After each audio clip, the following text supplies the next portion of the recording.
Hello hi అండి అందరికీ. ఈరోజు ఈ వీడియోలో మీ ముందుకు ఒక కొత్త రెసిపీ అయితే తీసుకొచ్చానండి. కసూరి మేతి పెసరపప్పు టమాటా కాంబినేషన్లో కర్రీ అయితే చాలా చాలా సూపర్గా ఉంటుందండి. అండ్ చేసుకోవడానికి చాలా ఈజీగా కూడా ఉంటుందండి. నేను ఈ కర్రీ కోసం ముందుగా కావాల్సిన ఇంగ్రీడియంట్స్ని అయితే రెడీ చేసుకుని పెట్టుకున్నానండి. అండ్ పెసరపప్పును కూడా నానబెట్టుకున్నానండి. ఇంకా కర్రీ ఎలా చేయాలో ప్రాసెస్లోకి అయితే వెళ్ళిపోదామండి. ముందుగా స్టవ్ వెలిగించి కుక్కర్ పెట్టి కుక్కర్ హీట్ అయిన తర్వాత 2 స్పూన్స్ ఆఫ్ ఆయిల్ని అయితే మనము యాడ్ చేసుకోవాలండి. అలా యాడ్ చేసుకున్న ఆయిల్ మంచిగా హీట్ అయిన తర్వాత మనము ముందుగా రెడీ చేసి పెట్టుకున్న మసాలా దినుసులను అయితే యాడ్ చేసుకోవాలండి. ఇవి డీప్ ఫ్రై అయిన తర్వాత ఆనియన్స్ని కూడా యాడ్ చేసుకోవాలండి. ఆనియన్స్తో పాటు ముందుగా కట్ చేసి పెట్టుకున్న కొత్తిమీర, కరివేపాకు, పచ్చిమిర్చి కూడా వేసుకోవాలండి. అలా వేసుకున్న తర్వాత అవి త్వరగా మగ్గడానికి నేను సాల్ట్ని అయితే వేసుకుంటున్నానండి. సాల్ట్ వేయడం ద్వారా ఆనియన్స్ అయితే త్వరగా డీప్ ఫ్రై అయిపోతాయండి. మంచిగా గోల్డెన్ బ్రౌన్ కలర్లోకి అయితే వచ్చేసాయండి. అలా సాల్ట్ వేసిన తర్వాత మంచిగా ఆనియన్స్ని అయితే మంచిగా కలుపుతూ ఉండాలండి. చూసారు కదా, మనకైతే ఆనియన్స్ ఆల్రెడీ గోల్డెన్ బ్రౌన్ కలర్లోకి అయితే వచ్చేసాయండి. అలా వచ్చిన ఆనియన్స్లో అల్లం వెల్లుల్లి పేస్ట్, పసుపు కూడా యాడ్ చేసుకొని ఈ మిశ్రమాన్ని అంతా కూడా మంచిగా మిక్స్ చేసుకోవాలండి.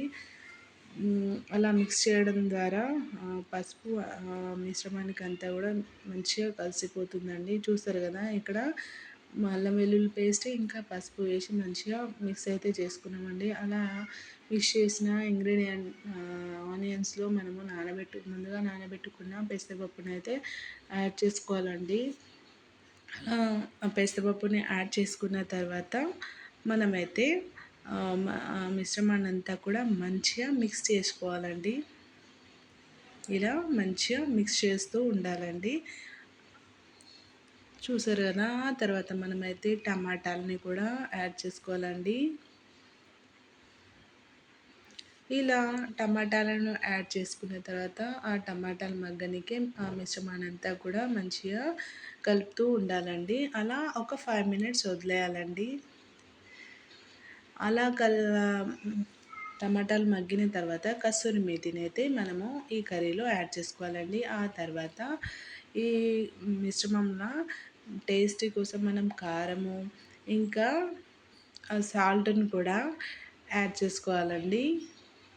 ఏం చేయాలి, మనమైతే టేస్టీ కోసం కారము ఇంకా సాల్ట్ని కూడా యాడ్ చేసుకొని ఈ మిశ్రమాన్ని అంతా మంచిగా మిక్స్ చేస్తూ ఉండాలండి. ఈ కారం ఉప్పు అంతా కూడా ఆ మిశ్రమానికి మంచిగా పట్టేలాగా మనం ఈ కర్రీని అయితే బాగా కలుపుతూ ఉండాలండి. చూసారు కదా, అలా ఒక 1 మినిట్ వదిలేసిన తర్వాత ఈ పెసరపప్పు మంచిగా ఉడకనికి వాటర్ని అయితే యాడ్ చేసుకోవాలండి.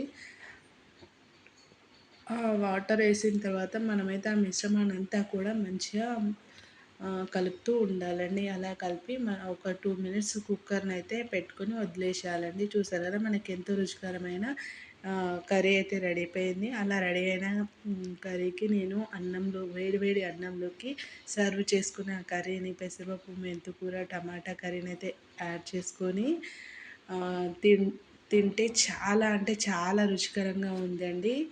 నాకైతే చాలా చాలా బాగా నచ్చింది. మీకు ఈ వీడియో నచ్చినట్లయితే లైక్, షేర్, సబ్స్క్రైబ్ చేసుకోండి ఫ్రెండ్స్, ప్లీజ్.